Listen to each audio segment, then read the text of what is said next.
Hello, everyone. My name is Jason Davlo. Thank you so much for joining our virtual Lunch and Learn here, sponsored by both Trend Micro and Snyk. We're going to take you through each one of those solutions and really helping you really accelerate the security that you're delivering into DevOps pipelines and really making sure that you're doing so in a very efficient and agile manner. We're going to start with Jamie. He's going to walk you through the Snyk solution, and then myself will follow up with the Trend Micro solution. If you have questions along the way, we do have a chat there. Go ahead and post those. We'll hold all the questions to the end, but feel free to use that chat feature to really making sure that you're getting your questions answered on things that you need clarity on. So Jamie, without further ado, why don't you go ahead and take it away. Great, thanks, Jason. So as Jason mentioned, my name is Jamie O'Mara. I'm one of the, I lead our global solution architect team at Snyk. And what I want to do with you guys today is talk about three themes that I've kind of seen shape the direction of IT over the last few years. And those are digital transformation, cloud technologies, and DevOps methodologies. So let's start a little bit with digital transformation. Now, digital transformation can mean a lot of different things to a lot of different people. So I'm going to kind of scope this a little bit and say that really when I talk about digital transformation, I'm really talking about new devices and ways to connect with customers for them to achieve business outcomes. And when developers look at establishing themselves to achieve these digital transformations, they tend to look to new open source communities, new technology and new innovation to make that happen. But from a business perspective, what ends up happening is that you start generating a lot more software, and a lot more software can tend to mean a lot more software risk. Now, the other thing that you've seen a lot of and influence in the organizations is around cloud technologies. So in the pre-cloud era, you saw a lot of developers kind of wrote their own code. So they focused on writing the code, and in order to achieve the velocity that they wanted to, they would leverage things like open source libraries. On the other side of the coin in the dev or in the operational world was really providing full management of that stack, right? So the packaged applications, the virtual machines, and any of the cluster configuration information that went around where those applications ran, things like role-based access control, ingress, egress, that type of traffic patterns, all of that really being managed by operations. But as the cloud era has come into play, you're starting to see a lot more shift in where these components actually end up in the stack. So for example, packaged apps, you'll see that, from an operational perspective, they kind of, a lot of cases they move out of operations and they kind of resurface themselves back on the developer side as packaged services. So developers leveraging these packaged services to build their applications. Things like cluster configuration have also moved out and have been replaced with things like microservice configuration. So service meshes, how do the microservices talk to each other? What is the role-based access control between those services? Again, ingress and egress, these really kind of giving way to the concept of infrastructure as code, where the infrastructure and its configuration sit right next to the application in things like GitHub. The other thing that you've seen a pretty tremendous shift in that you're starting to see is kind of virtual machines out and containers in. So another component moving out of operations, but moving over to developer side, developers truly building those container images because they're laying out what their application looks like inside of that container. And of course, some changes on the operational side as well. We've definitely seen the move to multi-cloud. So you see things like on-prem and off-prem clouds. And then this new layer within the organization and the stack called Kubernetes, which kind of provides an API gateway or an API into the data center. Now, in addition to cloud technologies, you've also seen a pretty tremendous change in DevOps methodologies.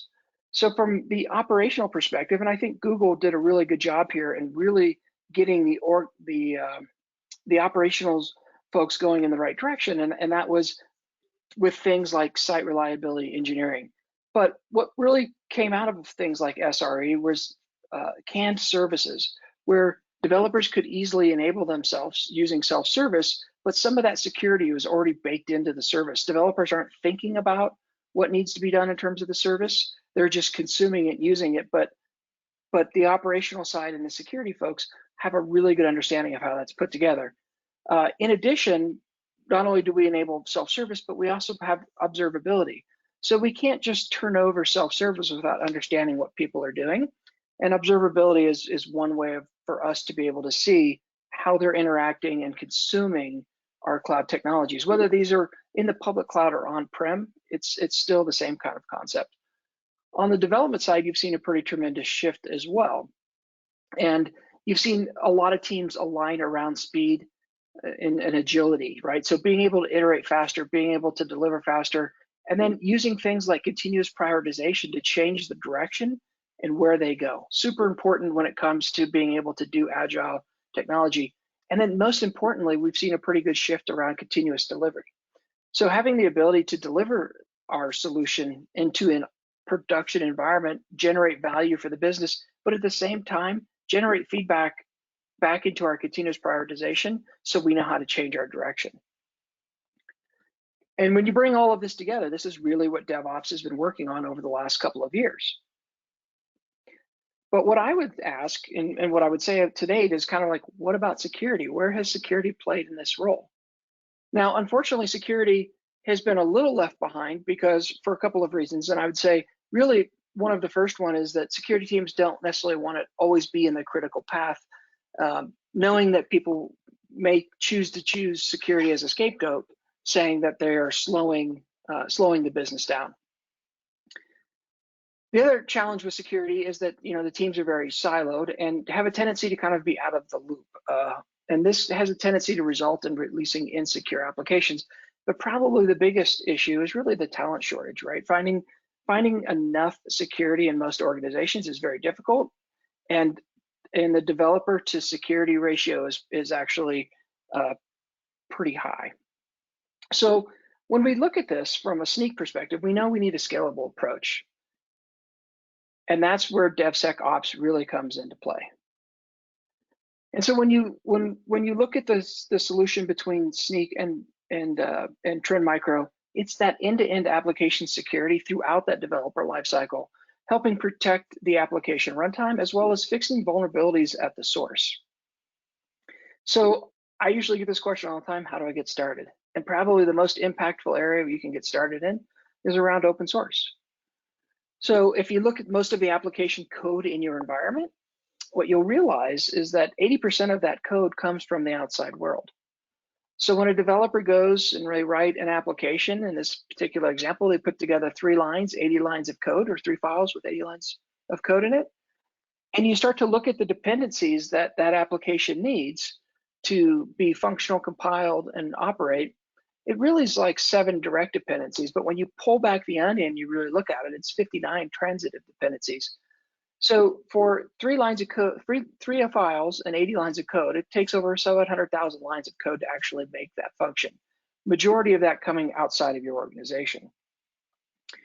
So at Snyk, we feel that in order to achieve that, you really need to shift left, but shifting left has to mean more than just pushing the problem to the left. What it really needs is the ability to empower your developers. Give them the tools and the ownership to scale security. That's the best way to get security built into the organization, is to make it part of the process, with the ownership falling over to the developers to support that. From the security team's perspective, it's really about helping support those developers to own that security. So using tools and in the process where developers are working, that's how you get them to assume that overall security. So at Snyk, we feel that to effectively do DevSecOps, we need to do 3 things. We talked about empowering, right? So to get that scalability, we need to empower the developers. The way we empower the developers is we want to make sure that that process of doing security is very frictionless in their software development lifecycle, and make it an intuitive solution to help them provide security as part of the process. And we want to do all this without really impacting the pace. We also want it to be very actionable. We have to be able to automate those fixes. It's not just good enough to tell them that there's vulnerabilities, that they exist, but actually, how do I fix it? And in some cases, can it be fixed for me? And we'll see that as we look at some of the developer workflow. And of course, all the security really comes down to having enough coverage, right? So whatever information that we're going to be looking at to make determinations about our vulnerabilities and how we fix them, it needs to be very complete, timely, and accurate.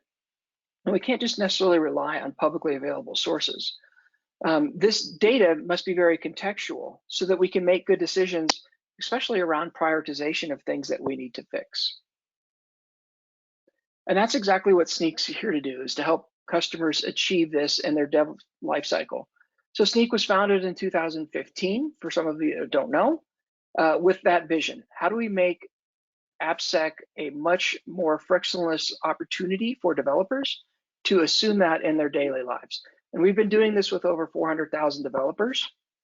We've also helped a number of companies, as you can see some of the ones off to the right here. A lot of them were pretty far along in their DevOps journey, but they didn't really do DevSecOps. And we've been able to really help them expand their DevOps culture into a DevSecOps culture. So what does it kind of look like when we start to think about the integration of this? For the developer, it starts up very early on their code. They're being able to start building their applications, they're coding, they're testing, but as they're going through this process, they're also testing and fixing any known vulnerabilities and the issues that they have. As they kind of submit that, and this is kind of the entryway into the dev tool chain where it really starts to open it up to the team itself, things like Git repository, again, we're looking at testing and fixing and starting to monitor the code as it's maturing and being changed by different people on the team, and making sure that those vulnerabilities are still being fixed. As you go through the build process into continuous integration and continuous delivery, again, we're still looking at testing, fixing, and monitoring. And at these points, you're starting to figure out what kind of security gates and what kind of policy can I put in place about the code as it moves further down to the right. And then eventually you get into the deploy. And this is a great place where Trendmicro and Snyk, or Trendmicro really shines specifically around the deployment and the running of it. And at the CI/CD level, Trendmicro and Snyk work very well together to help developers and operators and the security folks make sure that they have the necessary gating policies and checks in places for a software to continue to move down the process. And that's kind of what you see here with this particular image, is that container image scanning, runtime protection, and application security all coming together to provide that benefit through the software development lifecycle all the way into operations and runtime. So one thing I had mentioned was that it's got to be very actionable. So automated remediation, solving the complex problems. So some of the things that you'll notice when we go through our demo today is how Snyk actually helps in this area. So one of the first is really around transitive dependencies, finding those vulnerable packages and making sure that we fix them in the software development lifecycle and even early in that process. A lot of times what we tend to do with fixing these is to really do it at the pull request area. So as you're checking that code in to Git repositories, having an automated approach to either having the developer or somebody push a button to say, hey, create a pull request, or even at night having an automated process to just go ahead and do it for you, so that when developers come in the morning, they can actually just check these things in. And of course, no security aspect is good without the data that it provides around the vulnerability. And this is where Snyk has done a very, very good job of keeping up on the latest changes, and the comprehensiveness of our database, along with the accuracy, reducing the low false positives, is super important to developers, because we really need to make sure that we keep this pretty frictionless for them throughout that process.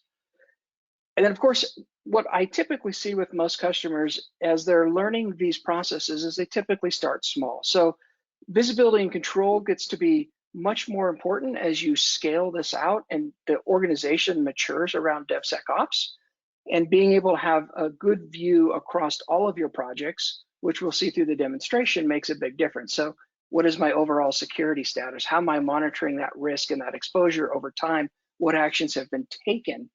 How about my dependency health? What things have been deprecated? The open source communities change pretty constantly. Sometimes they get defunded, sometimes they slow down, they don't become as hot. Maybe there's new communities popping up because there's new innovation happening. So these are the types of things that Snyk is helping you monitor overall. And then, of course, prioritization. That's probably one of the biggest ones. Is what are the things that I need to fix now? What's most important, and what can I leave for later. So Snyk helps developers face this. And we do this in kind of two areas, right? So it's around that modern application, and if it's being built with open source, which most have been in the last 25 years, Snyk is helping you there. As you take your applications and you containerize them and you start to put them in things like Kubernetes, that infrastructure code comes back up. So how do we make sure that as we're doing that, that the files that get created, the configuration, the cloud configuration, is meets our policy within the organization? And we'll take a look at that in just a second. And so with that, what I want to do is I wanted to step into a quick demonstration of Snyk. And before we do that, I just wanted to share the three things that we're going to take a look at. So first, we're going to go ahead and take a look at that open source and that developer workflow. What does that look like from the developer's perspective? We will then kind of look a little around the container images and the registries from a developer's perspective. When they're the ones creating the container image, what is the information that they can see? And then finally, we'll do a quick demonstration of cloud configuration.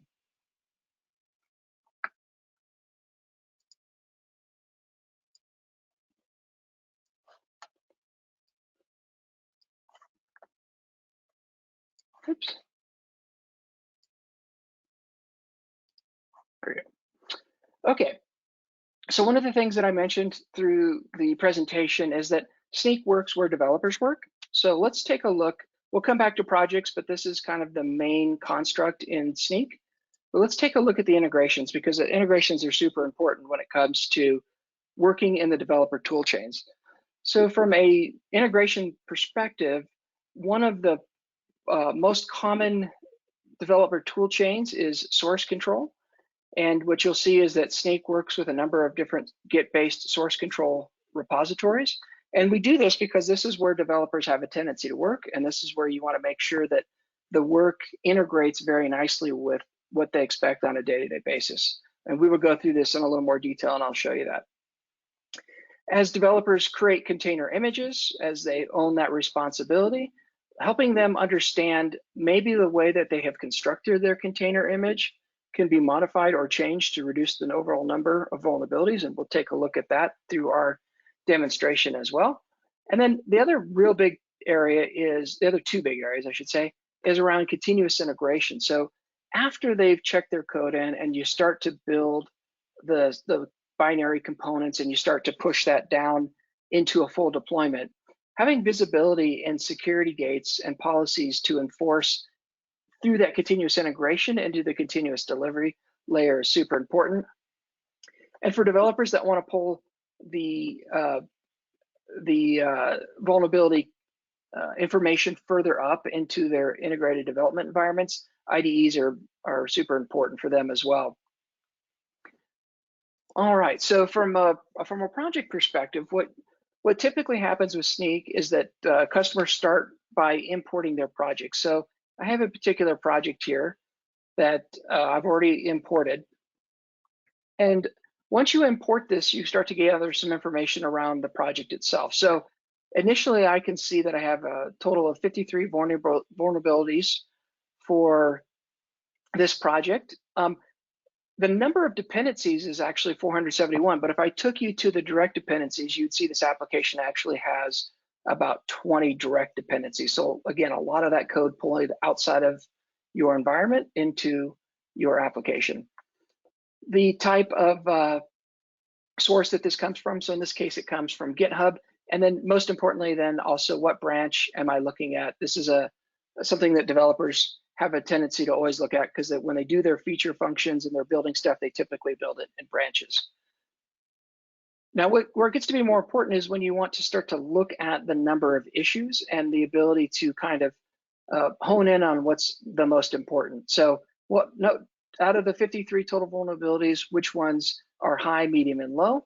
And then in terms of prioritization, what is the exploit maturity of those different severities? So you want to be able to kind of narrow this down. If developers want the ability to kind of look at the dependency tree, or security analysts, they can kind of come in here to do the analysis to figure out where exactly is that vulnerability coming in. Is it a high-level direct dependency, or is it a transitive dependency from further down? Additionally, you have the remediation. So this is probably one of the most used features of Snyk is around opening the ability to generate a pull request. So how can I fix the vulnerabilities and which ones would it fix for me? So if I open this up, I can actually see that, by upgrading this particular package from this version to that version, these would be the vulnerabilities I would fix. I could choose to do that directly right here by clicking the Open and Fix PR button, which is pretty handy. However, at Snyk, we can automate this one step further. So if I stepped into my application, as opposed to coming into the Snyk UI to figure that out, I can just come up here to what they call a pull request. So developers are very familiar with pull requests. Anytime they make a code change, they check it in, it generates a pull request, and then that pulls that in to make the change for everybody on the team from a high level. So pulling it basically into master. If I open this up though, what's pretty fascinating about this is if you look at the information, Snyk was actually able to make the recommendation that I go ahead and generate this pull request and fix the vulnerabilities associated with it. So by knowing that transitive dependency tree, what we can do is we can make determinations about how we can help you fix your code. And in this, you'll actually see a lot of the same information that you'll see in the Snyk UI, but as a developer, you just come directly into Snyk to do that, or sorry, into GitHub to do that. What's also very interesting about this is that as a developer, when I'm making changes throughout my code, this particular code change came from a fix that Snyk can do for me, but when I'm just making normal changes, as I generate pull requests, I can also have Snyk do these detailed checks to see, would this change that I made, does it meet our license policies that we've placed throughout our organization, and am I introducing any new vulnerabilities? If any of these happen to be red, then I would know that I need to maybe go change that. And these policies can be configured by the AppSec team. Okay, so that's kind of how the developer workflow looks for Snyk. Real quick, let's jump into what it looks like from a container perspective. So again, developers generate the container as an artifact from the work that they've done, and now they want to be able to ship that. As they generate that, they also have a tendency to generate a number of vulnerabilities. So if you look at the number of vulnerabilities here, this will be very similar to the other. I pulled this as a project in, but it came as a container image. I could see the number of vulnerabilities that exist with this particular container. And again, I can see the dependencies. I could see the source. Where did this come from? This one actually came from Docker Hub.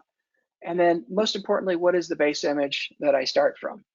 So where Snyk does a really good job, in addition to being able to filter out severity and exploit maturity, I can also go down here and I can look at where the vulnerabilities come from. So did they come from the operating system packages? Did they come from the runtime that my application depends on, like Node in this case? And also I can look at the Docker file instructions. So of those vulnerabilities, how many were introduced by just me choosing that base image? And how many did I actually create based on the way that I created the image itself?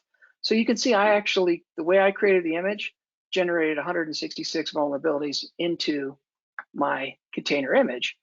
If I look at that, I can actually see this particular line here that shows me specifically where in my Docker file I introduced these vulnerabilities.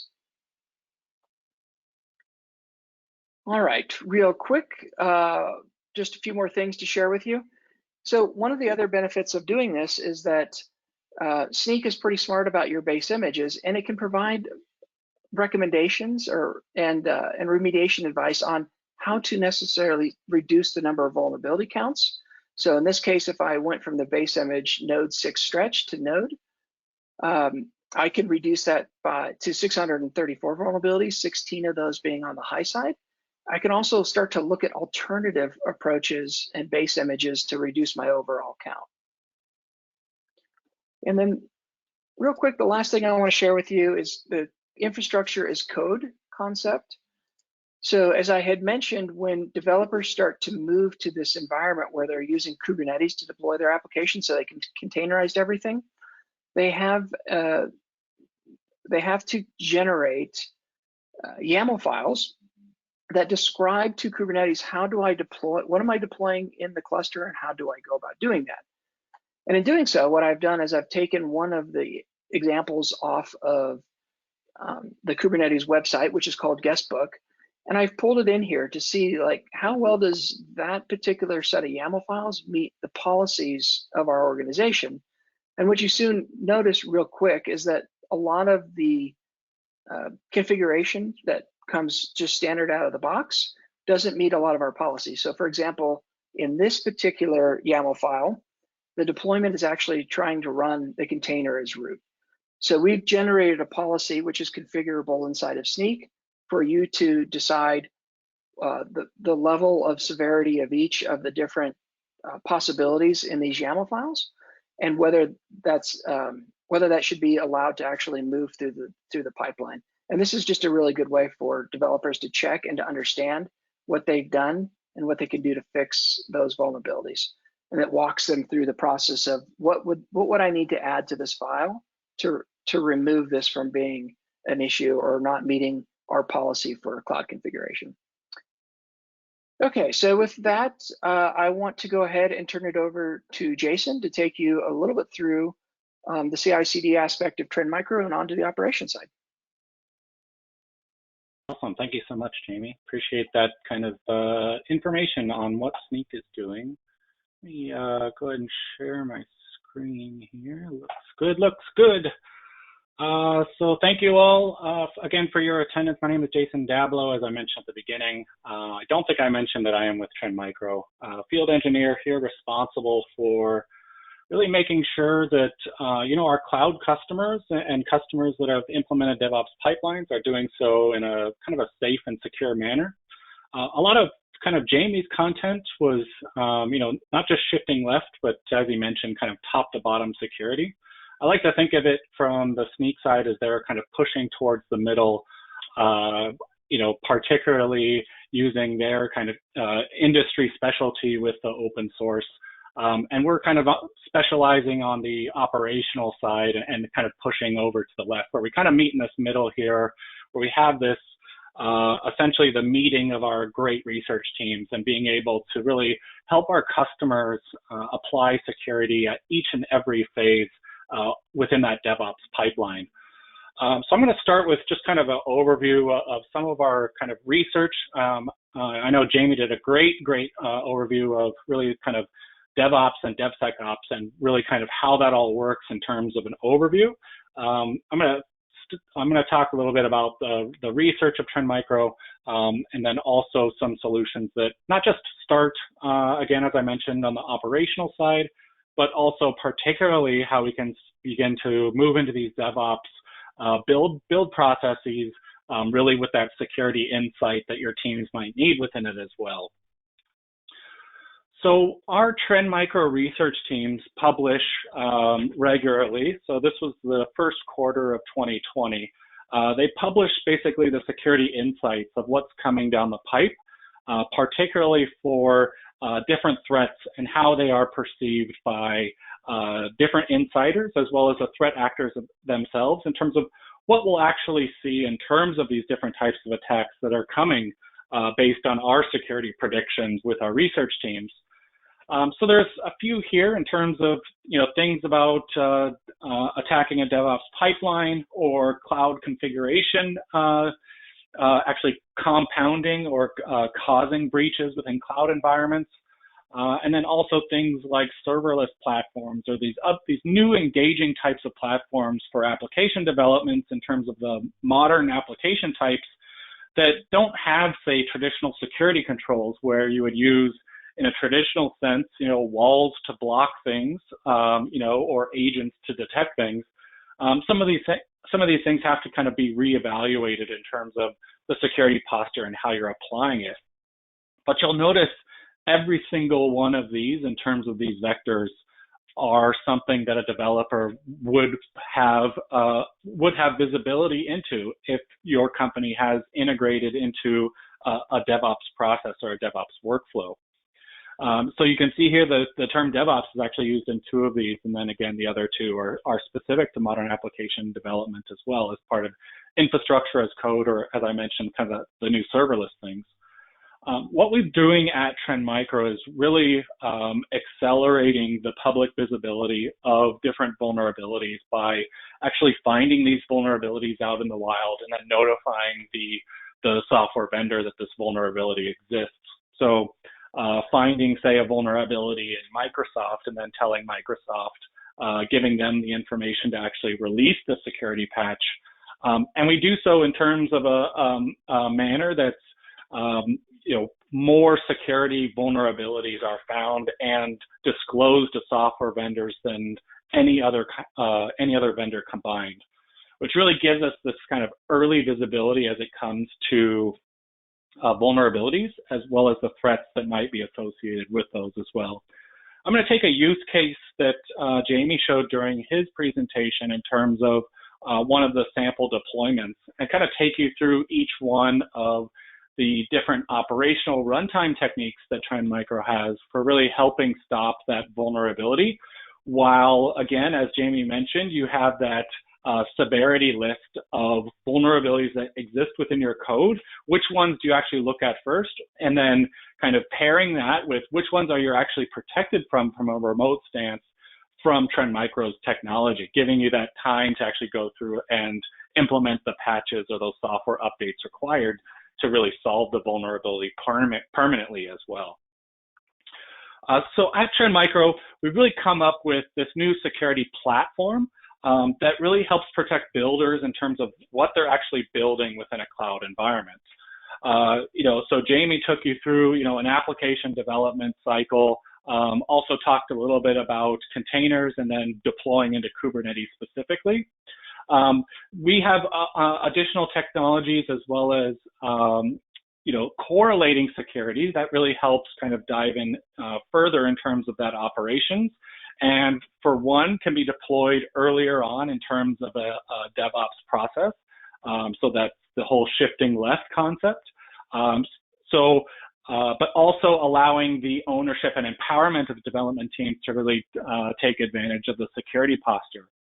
What I've seen in a number of customers that I've talked to as we go along this kind of security journey together or a cloud migration journey is really figuring out in terms of how teams communicate, particularly DevOps teams and security teams.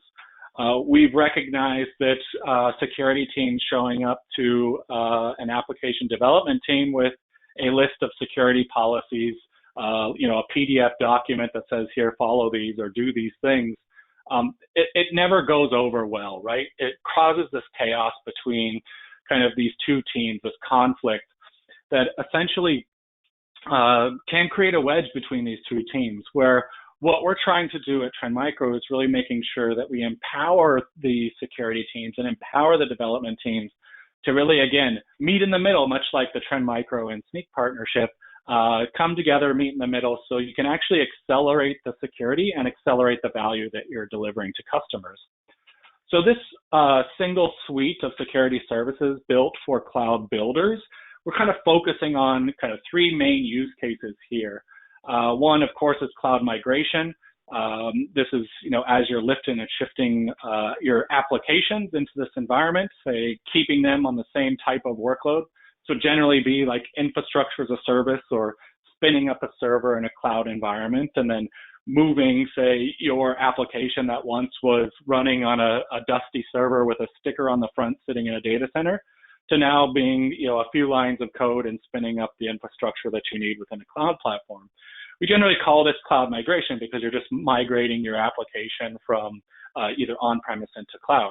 But what we see with this cloud native application delivery, and a lot of this can be done on-premise as well, is kind of the development into containers or using cloud services.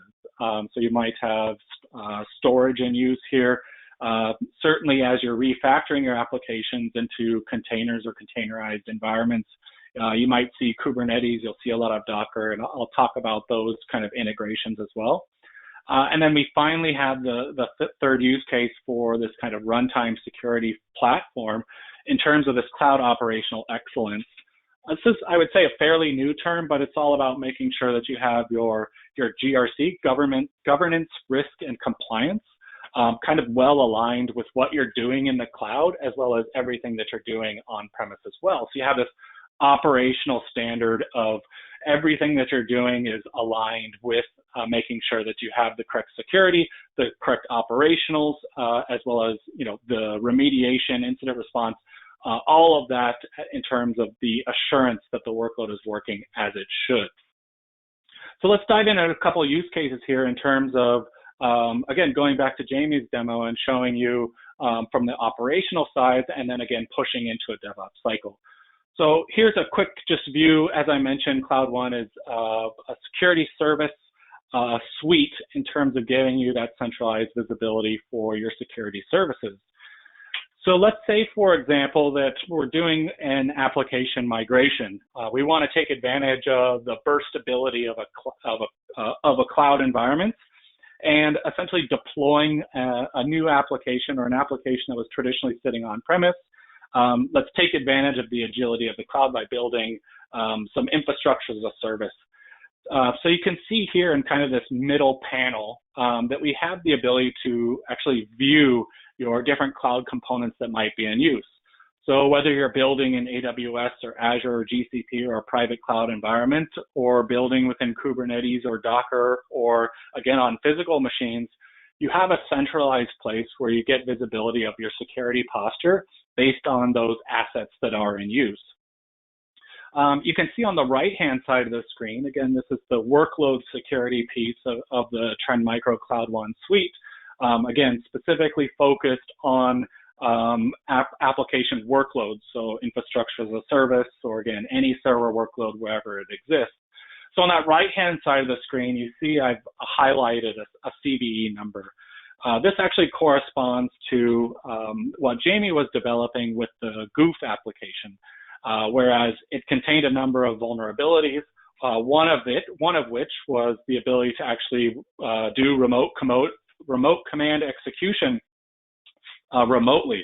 So almost like sitting at the keyboard from an attacker's point of view that's out on the internet, based on this application as it's being deployed, we can actually we can see that the traffic coming in is mapped to this particular CVE, and we can actually drop this traffic, particularly as it's trying to say, do that remote command execution function as part of that threat actor's execution against this application, really exploiting that vulnerability that exists. Here's where it's really key in terms of that visibility that Jamie showed, particularly for, hey, what should be patched now? What's kind of super important in terms of lining up the software patches and making sure that we're closing those vulnerabilities. We're essentially here with the intrusion prevention rule set within the Trend Micro workload security, buying your team's time to essentially give you the ability to patch at a reasonable manner. So making sure that all of the software fixes that you're bringing in are not going to negatively impact your application. So gives you time to test because you're actually applying this compensating control, protecting you from that known vulnerability that was within your software stack. So with the two together, you can actually say, okay, well, I have these, the CVEs were actually found within, say, Snyk's finding within its open source. And we know that these particular CVEs are remote exploitable. But from the Trend Micro's point of view, we're actually pulling out the details of, hey, these CVEs are actually already protected within the Trend Micro solution. So you end up having that compensating control and then can essentially pick and choose and making sure that the correct software applications are patched for the ones that you need to do so that you don't have, say, that compensating control on. So also you have that ability to, again, extend into multiple clouds as well as on-premise environments, and really making sure that you're using this virtual patching capability. Again, the ability to look at the network packets as they're coming into a workload, look specifically for that exploit traffic that's trying to take advantage of a vulnerability, and go ahead and drop those packets. So only the good application traffic is flowing, giving you that compensating control against a known vulnerability within your environment. But what about you have, say, deployments that go beyond just a server in the cloud or a server running within your particular environment? What you actually need is security that actually fits within the application itself, as opposed to, you know, walls of like a firewall or agents that are installed on an operating system. By, say, using a tool set like application security, which really allows you to implement the runtime security focus directly into the application itself. It essentially allows you to implement security for these new types of deployment technologies, like serverless environments or container strategies, where sometimes you're not even able to install the security visibility that you're used to. Again, those walls or those agents that are required. So what you see here, and it's going through and making sure that the payloads are actually blocked. So this is the same thing that we were just talking about within the workload security, but this being particular to the application itself. So within the application, you have a security library that's actually watching the traffic as it's coming into the application, and actually doing dropping in the same regard, dropping traffics that meet those different threat criteria within a malicious payload. So you have, say, CVE identifiers that can also be blocked from, again, using this Cloud One application security library that's packed into the application. Again, at your Git repo stage, add a couple lines of code, you now have a security agent in place within the application itself that's much like writing, you know, 20,000 lines of code specifically around security. So you get that protection from not just the malicious payloads, but also from things like remote command execution without actually having to know the CV as well. We can detect essentially what that application is doing, making sure that the application is actually behaving as it should, and if any threats are trying to be triggered through that application, like, you know, illegal file access, or, you know, as I mentioned in the use case, that remote command execution, it's actually watching for those functions and can drop and not allow that piece of it should it be acting in a malicious fashion. So this can be integrated directly into serverless platforms as well as containers to really take the infrastructure completely out of it. So you're no longer having an infrastructure discussion where, say, for example, you're deploying your application into a container, but what happens if that container moves to a new cloud environment, or you want to go into the next big thing that's coming up beyond containers, which I'm not certain I know what that is at this point. Or maybe you want to take your application into a serverless type design and not have to worry about the container infrastructure yourself.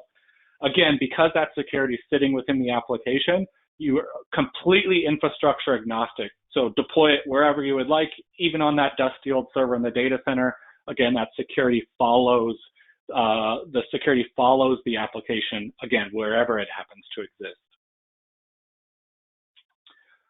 Let's take another example here in terms of our virtual patching with the Cloud One network security module.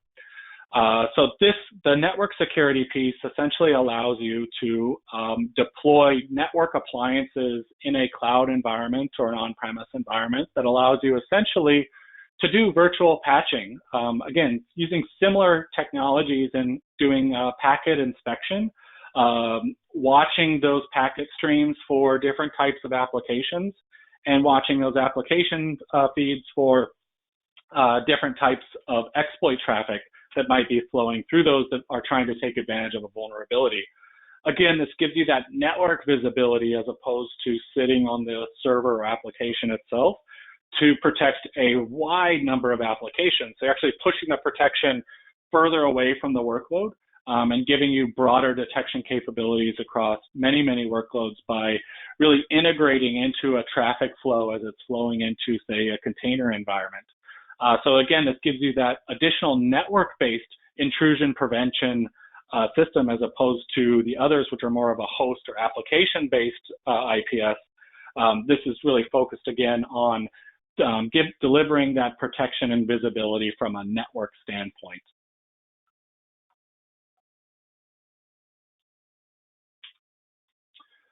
And then finally, what we're talking about really in terms of operational security has traditionally been, let's collect all of these logs for the InfoSec team and send them to a SIM so you can do your correlation and things like that. While all of our security tools do have that capability, we also recognize that developers don't often have that same visibility into these security correlation tool sets like SIMs. So what we actually need to do is really treat the notification of these events that developers would be more attuned to or more informed of, say, particularly with that application security, in delivering them in a notification style that makes sense within their type of environment. So we know that Slack is often used as the biggest communication tool out there for different development teams as well as security teams as well. So having integrations into different communication tooling like Slack really allows the visibility to really move outside of just a security's viewpoint. And when I say security, I'm really focusing on the InfoSec side. So again, you can actually give insight into a development team that, say, in this example here, there was an application security. So the serverless security functionality that's protecting the application, it found that there was a malicious payload within the particular environment. What we can also do within this is actually show you the exact stack trace. So a developer would be able to say, okay, my custom application was actually vulnerable to this. I was protected by the Cloud One application security solution. But more importantly, I get the exact stack trace. So I know that, hey, I should look at line 17 of my source code to really, this is where the actual vulnerability existed, which gives and empowers, again, that the development team with that knowledge from security that, hey, there was a vulnerability, you're protected from it, and here's how to fix it. And that's really the bridging the gap between those security and DevOps teams that's super important within these highly agile environments. Lastly, I want to just talk a little bit about the cloud configuration. So Jamie touched on a little bit in terms of developers as they're building more and more things within their application team. So bringing the ops into DevOps, particularly around infrastructure as code. Jamie was showing the Snyk integration with cloud configurations, particularly around the compliance of a container by monitoring the Kubernetes deployment and things like that as well. But what if you're deploying just an application into a cloud environment and you want visibility into how that's being built as well?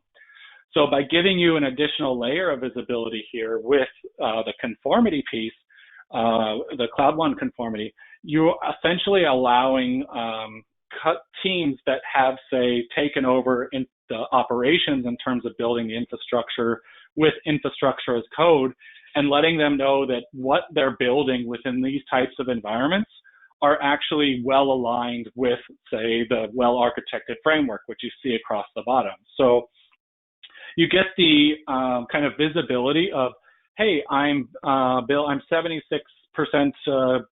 compliant in terms of the security pillar of the AWS well-architected, whereas it looks like my operational excellence needs some serious effort here.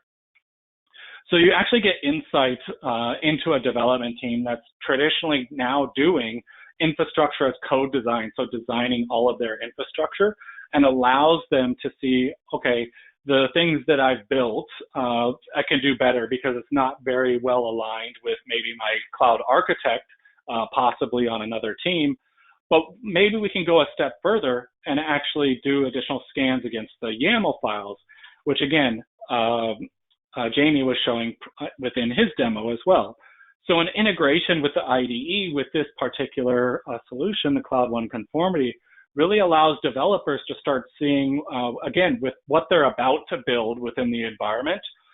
In this example, we're building an S3 bucket within AWS, just a file object storage bucket to handle files. We can go ahead and scan against this, what we've built so far in this YAML file. This is an integration directly with VS Code, but you can certainly do this with other IDEs as well, the development environment. So we can see real quickly, okay, I've created this, or I'm about to create this S3 bucket using this YAML file that I'm currently developing. There's a number of things that it doesn't have. It doesn't have logging enabled. It's missing the versioning. It's not encrypted. You might have other things like, oh, it's not, the security policy is allowing it open for everybody as well. So you get these different views, particularly of something that you're building within a type of environment, around the alerts of, hey, once this does get built, you do have these particular alerts that aren't meeting the well-architected framework within your particular environment. And it's really easy to see within this example, since there's just, say, I'm just defining the resource type with an S3 bucket and then giving it a name. So it's just basically a blank S3 bucket with no configurations. You can see here on the screen that there's a number of different risks that are associated with that. Now that might be really easy to see because, you know, all you've done is talked about the bucket name. But as you kind of start talking more and more about the different attributes that can be added into a YAML file, this starts getting a lot more complex. So if you did, say, run that same tool against this, you might see that, hey, you're well aligned with what my cloud architect wants in terms of the compliance of the cloud. And then you're good to go to look at, say, other infrastructure that you might be building for your applications as well. So all in all, I just wanted to kind of summarize the three different pieces here, the four different pieces that we talked about, particularly from the Trend Micro side, and really focusing again on that workload security. So giving you that network scanning, that virtual patching capabilities within server workloads, but also going through looking at, say, the serverless functionality, making sure that the things that you're building within serverless or other things as well, like containers, are also protected from a runtime state of malicious payloads, so giving you that intrusion prevention traffic inspection within that, to finally the network security piece, which gives you the network visibility and protection from an operational standpoint. And then moving into, say, a developer's round or CI/CD information to really just integrate the security that you already have in place with the Trend Micro solution stack, pushing into the CI/CD pipelines, but also giving your developers visibility into the infrastructure as code, what they're building within these types of environments are actually going to be, protected. So I think next on this list in terms of, what's next for each of you that, were with us this entire time, we want to first thank you, first and foremost. Thank you so much for your attendance today. We hope that the Uber Eats gets there so you can enjoy a nice Memorial Day feast with your family, or if you're just by yourself, it'll be a super feast. So please enjoy that. For the next steps, we have kind of two, both myself and Jamie, our email addresses here are shown. If you'd like to book a follow-up meeting, see an additional demo of Trend Micro and Snyk in action. And we are offering an additional gift card for those types of meetings if you would like to, again, take advantage of seeing the value that Snyk and Trend Micro can present within your particular environment. So I'll just open it up to questions now. I have a few here in terms of, Jamie, you have a bunch here in terms of Snyk. I'll let you go first, and then we'll just take it from there. Okay, very good. Let me just find that one there. So Snyk, so has this been used in a zero trust, used within a zero trust architecture? Zero trust is not an app. Zero trust is a process within the architecture. So I'm not aware that it's been directly used in a zero trust architecture, but I can do a little investigation and find out. Snyk's focus is really on the open source components, especially in the development process. So we tend to focus on addressing the vulnerabilities in the open source code. And then let's see. Zero trust challenges at the network and each app service or data service. Can Snyk be used to indicate issues with regard to zero trust? Jason, do you, so, we're really focused more on the development side of things. Would some of this happen to fall on the other side when more in the runtime section? Yeah, particularly when you're talking about zero trust, you're really focusing on a lot of the assurance of the GRC things in terms of your posture management or posture configurations within the cloud, as well as the permissions and things like that you have set up. So certainly you can do complete lockdowns with some application control and other runtime security controls that are available from Trend Micro. I would say in relation, or I would say in combination with other cloud configurations or things that you should put in place that will really help enable or accelerate that zero trust model to being implemented within a particular environment. Excellent. Do you want to take the next question, Jason? Question 3? Yeah, and I think probably both of us can touch on this. So there was a question about working with Coverity that's a static code analysis from Synopsys. So from our perspective, we don't do any static code analysis. We're really focusing from Trend Micro's point of view in terms of looking for, say, vulnerabilities and actively blocking those as they reach runtime and giving visibility into those as well. Certainly, I see some use cases for some static code testing that might alleviate possible vulnerabilities, say with a SQL injection or other types of attacks like cross-site scripting that you could certainly block within a runtime point of view using the network security or other file-based controls within the Trend Micro solutions.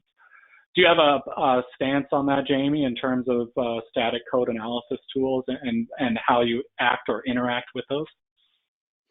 Yeah, so we will interact with the static analysis tools, but Snyk's primary focus today really is around the vulnerabilities of the open source. So identifying it, automating it, fixing it, getting it checked in, and then moving through the pipeline. So while you certainly can use a static analysis tool next to Snyk, our primary focus is more on the vulnerability aspect of it. So cool. All right. So question: can Snyk integrate with the test environment such as build automation, CI, and CD? Yeah, absolutely. That's its primary focus, is to really help establish security gates as you move through CI, CD, and policy for those gates as well. Can developers run local scans on their machines to get feedback to the libraries they are using it? Absolutely. That's part of the shift left movement, is to move things further up so that developers can make determinations and fix things as they're working directly with the code. And so being able to run, test, and monitor the different dependencies throughout your software lifecycle are important, and being able to do that on the local desktop is important for developers. Any other questions? Snyk, does Snyk do dynamic scanning or both? So we don't do any dynamic scanning at the moment. But Jason, there are some things I believe that within Trend where you guys can help with like runtime. Is that true or no? Yeah, certainly. Certainly, it's kind of the same kind of thing as you find. I would say that we don't currently play in the dynamic scanning piece, but the application security, which I was mentioning, kind of has overlap with some of those tool sets in terms of RASP-like technology, the runtime application self-protection. So as opposed to doing dynamic testing against a built application to do all of the tests to almost like pen testing within that type of application, you actually can actually just wrap the application with the security and actively prevent those things within a runtime state, while again giving you that visibility, or your developers visibility, into really the vulnerabilities, where to fix that within the stack trace, really again empowering those two teams as well. Cool. And I think we're at the top of the hour, Jason. Yeah, so thank you so much, Jamie, and thank you so much for all of the audience participations. Great questions. We'll have the recording up for everyone for viewing soon. And again, book a meeting, just reach out to myself or Jamie. It looks like it's a little, my email address is an underscore, so it's just Jason_Dablo. But yeah, please reach out to any of us if you'd like to follow up demo. And again, we're offering that secondary gift card for those of you that do that. Everyone enjoy your long weekend. Thank you so much, and enjoy the food from Trend Micro and Snyk.